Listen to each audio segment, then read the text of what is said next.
Hi, I'm Ty. I'm Becky. And we are back again for part 2 of Going Back to the Orlando show. But on this show, we are talking about accommodation, theme park tickets, and do you need a car hire?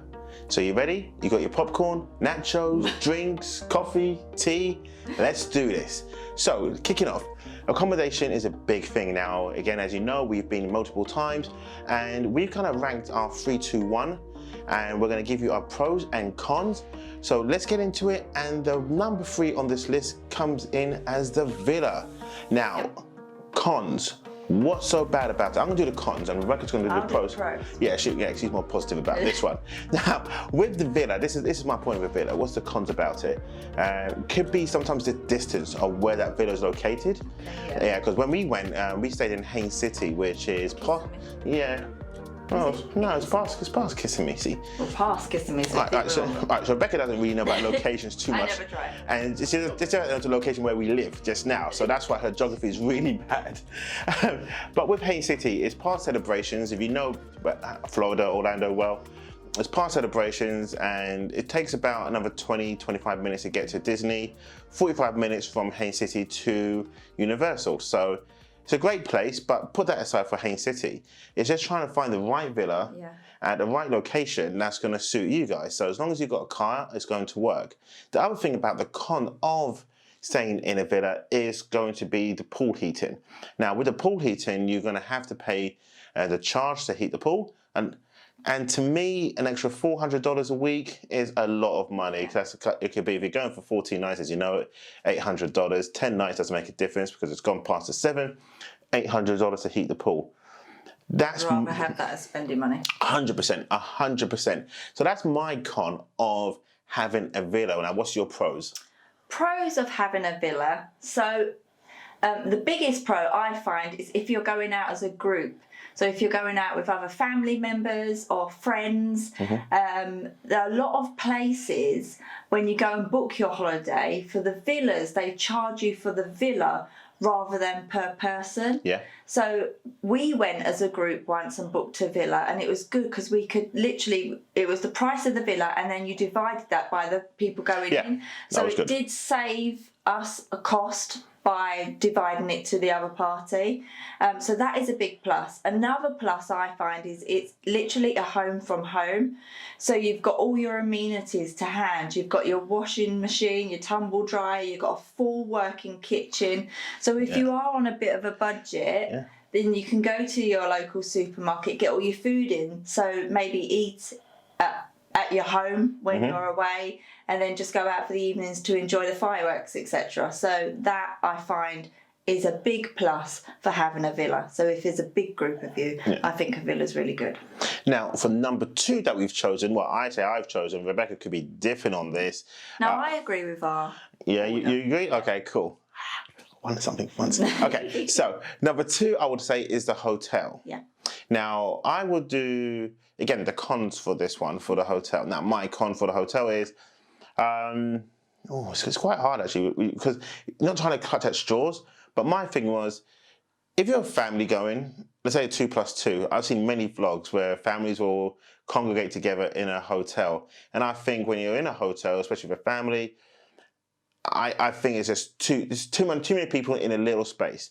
You know, especially with adults, if you want to have adult time. I'm not talking about that adult time. I'm talking about just getting away from the kids and shutting the door away. You got nowhere else to go. Yeah.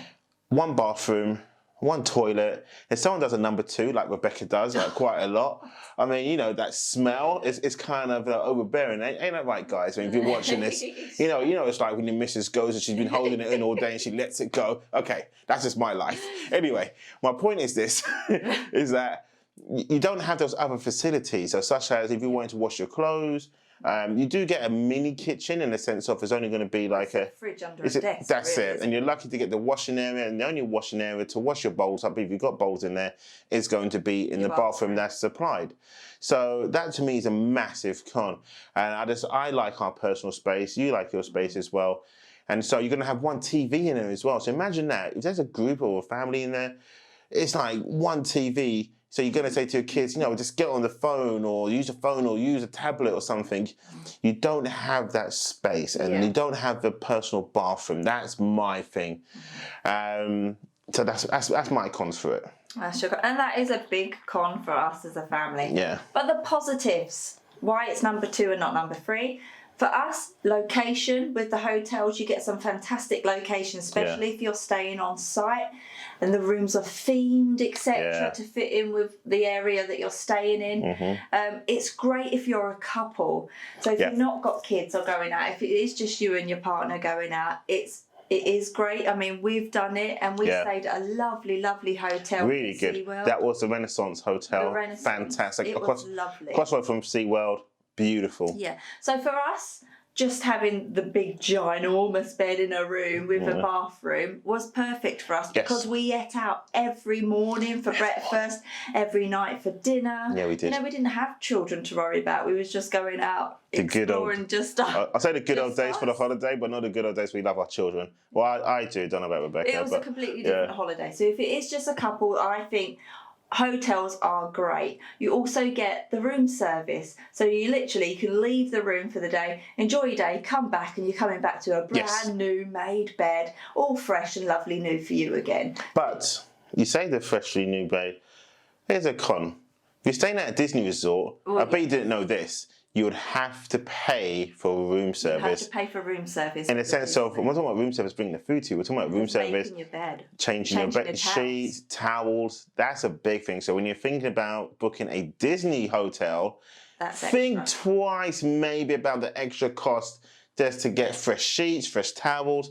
That comes as a maid service and that does cost. Now, a pro though, if you stay off-site, I would say, because I know he's doing the pros on this, is that other resorts and places, hotels that we stayed at, we got the turn-down service and we got the fresh sheets, the fresh towels. So that was really good. But go on. Sorry. Yeah, so my big plus would be if you're a couple. It's basically what I said. But our number 1 option, which works the best for us, which is why we've rated it number 1. Yeah. As you know, we are a family of 4. We've got 2 little children. Yes, we do. We rate the condos. The condo. Or apartments, in our case, that's what we call it over here in the UK. I mean, again, there are pros and there are cons to this. Now, the pro for me is that this accommodation suits everyone. And when I say everyone, couples, singles, groups, families, because you can get 1 bedroom, 2 bedroom, 3 bedroom. Along with that, you're going to get a full kitchen, you're going to get the washing facilities, you're going to get the full kitchen, you're going to get your own bedrooms. Again, because it can be a 1, 2, 3 bedrooms, you can also get 1, 2, 3 bathrooms out of it as well. So everyone's going to get their own bedroom, their own bathrooms. You also get the resort pool as well, which is going to be locally heated. And some of them can be themed, so you can get the slides, you can have the mini supermarket there as well. So I think... Say gym? Oh yeah, Gym. How did I forget that? Yeah, you got the gym there as well, you've got basketball courts, you've got tennis courts, you've got so much. Basically the best of both. Yes. So it's your villa and it's your hotel together in one, which is why we rate it so much. Yeah, so what's the con? Some condo facilities, believe it or not, does not have a lift. Now, I've found this out. I mean, there's so many condos, apartments out there that you can rent. Some of them do not have a lift. So if they've got like 1, 2, 3 stories of this and you're lugging, your suitcases up there, that's a problem. But don't let that deter you. Just do your homework on which one has the lifts and which ones don't. But that's the only con I can give you about the apartments, is because just the lift, but everything else is just there. Everything else is great, and I think we would probably always stick 100%. to that sort of accommodation when we go out there. And we done it last time. We're doing it this time. We've even advised my sister to get this style of room. Yeah. Because we can eat out at restaurants if we want, and then if we want to eat back at the place where we're staying, we can. We've got a full working kitchen. I can wash the kids' clothes, so we don't have to take 14 days worth of clothes out with us. I can wash them. And you know what kids are like, they get grubby.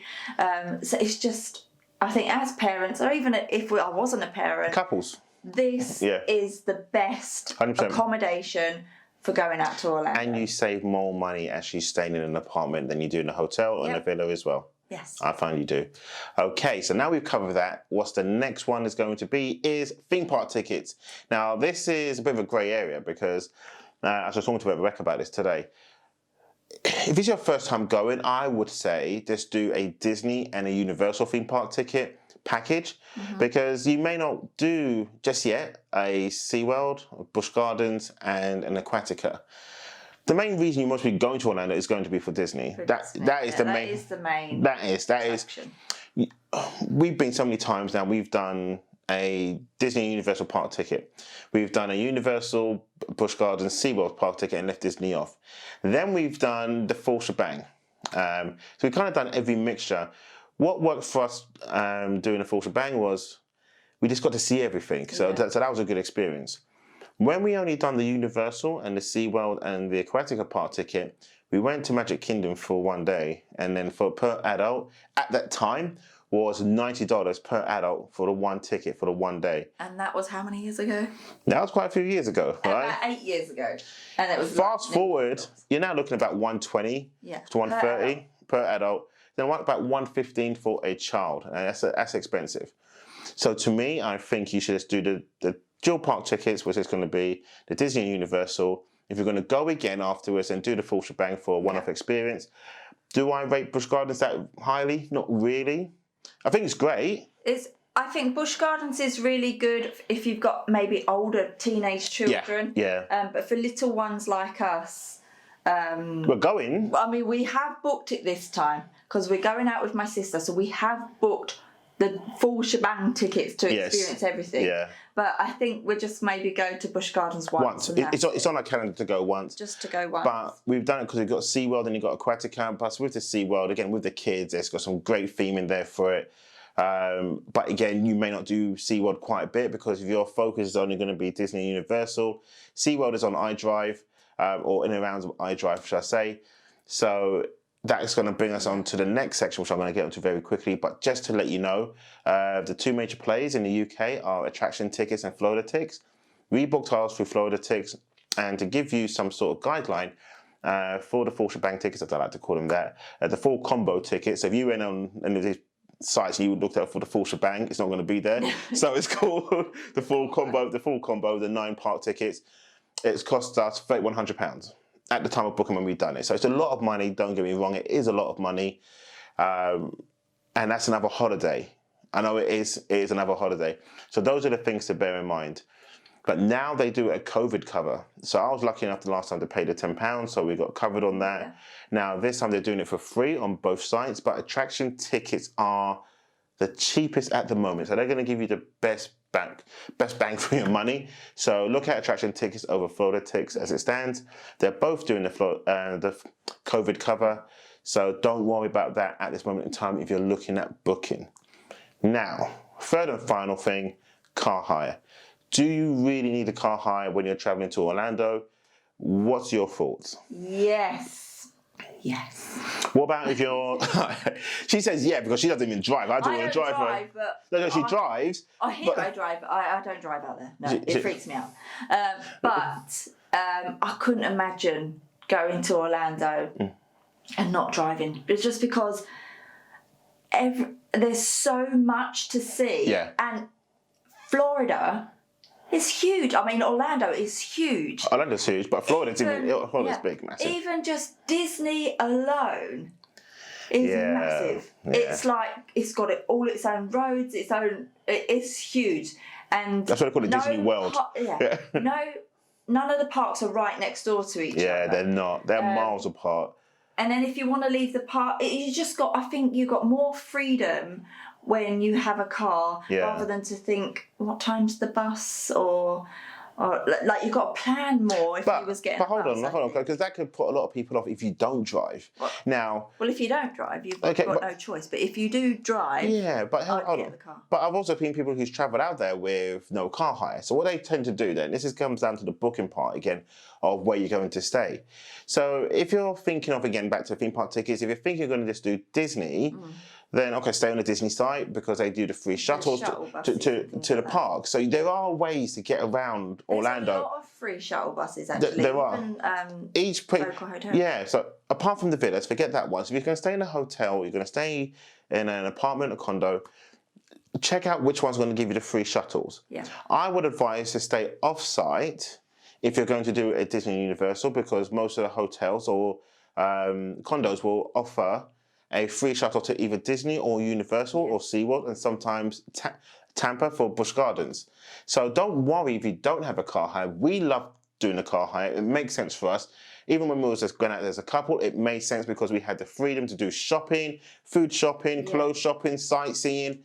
It gave us that freedom. Do not be nervous driving out there. It's really easy. The roads are massive. You can turn right on a red light. Fantastic. So it keeps the traffic moving. That's one thing to get your head around. But I would definitely say if you can do the car hire, definitely do the car hire. Where's the best place to do it right now? I would say you can do the compare sites, which are really good. But some of them are great deals and some of them are not so good. I've done mine through Alamo, so I got a great deal. I got the Ford Expedition. Google it after you've watched this show. Don't do it now. Google it afterwards. It's a massive car, 7 seats. And I paid £520 for it with Alamo. Can you get that deal now? No. That's because I was tracking these deals, and I always track every deal. And I got it at the right time, and it's on a buy now, pay later. And it still is now, the buy now, pay later with Alamo. So it's worth checking out. Just track it, but make the car hire the last thing you do when it comes to booking this holiday. It's not the most important thing right now. The most important thing is booking the holiday, figuring out for your party size of where you're going to stay. Then think about theme park tickets. What parks do you want to go? Car hire is the last. It really is, because once you figured out, okay, we're definitely going, this is where we're staying, these are the park tickets, now do I need a car? Yeah. If you're thinking, if you want to be adventurous and you want to get the most out of your 7, 10, 14, 21, how many days you're going to be there, think about how we're going to get about. Yeah. Are we doing car hire? Are we relying on shuttles? Are we relying on Uber? Are we relying on Lyft? So those are the things, and that's why the car hire is the least important part. But equally, it could be some of the most important part if you're going to do the villa. Yeah. You definitely need a car. And I think it helps you plan more. Yes. This type of holiday, like we always say, needs planning. 100%. Planning ahead. And I think if you're not going to get a car, you need to plan around that. Yes. Luggage you're going to take out with you if you're going to a water park and things like that. How are you going to carry that luggage around? All of that is important if you're not going to get a car. Yeah. So anyway, thanks for watching today. On the next video, it's all about planning. That's what we're talking about here, is planning. Well, I'm going to show you how I created my calendar, planned days, started forward thinking, because these are the things you're going to have to think about. Doesn't matter what the party size is, you've got to start thinking, how am I going to get the best out of the amount of days I'm going to be there? So we're going to talk about that. We're going to look at the apps that you can use to start tracking waiting times, heights restrictions for kids or maybe adults, depending on the height size you are. And that's another good thing to think about. And the time of year of when you're going, so we can help you out. We're thinking about suntan lotion, best clothing to wear. Footwear is key when you're doing this trip. Footwear is key. But thank you for watching today. Give this show a massive thumbs up. Please just hit those likes, because it helps this channel grow. It's great if you subscribe. It's great if you turn that notification on. But the big thing for this channel to grow, this community to grow, is to hit that like button and share it. Remember, get in touch with us on It's Orlando Time, the Facebook group. It's not our group, but we're part of it, so we're always there, always posting things. It's a great community, and it's very, very inclusive, so everyone's involved, and I love that about that group. Thanks for watching. I'm Ty. I'm Becky. And we'll see you very soon.